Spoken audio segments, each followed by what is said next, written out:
تو وہ ملک شام سے سفیانی نام سے ایک شخص ہوگا، وہ بہت بڑا لشکر بھیجے گا حضرت امام مہدی سے جنگ کرنے کے لیے۔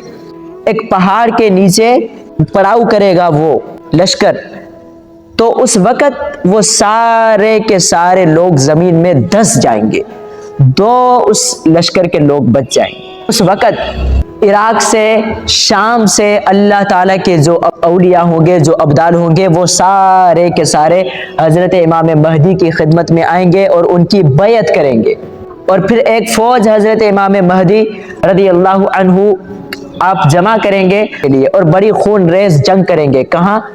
شام کے اندر۔ اس جنگ میں کئی مسلمان شہید بھی ہوں گے، لیکن فتح پھر بھی مسلمانوں کی ہوگی۔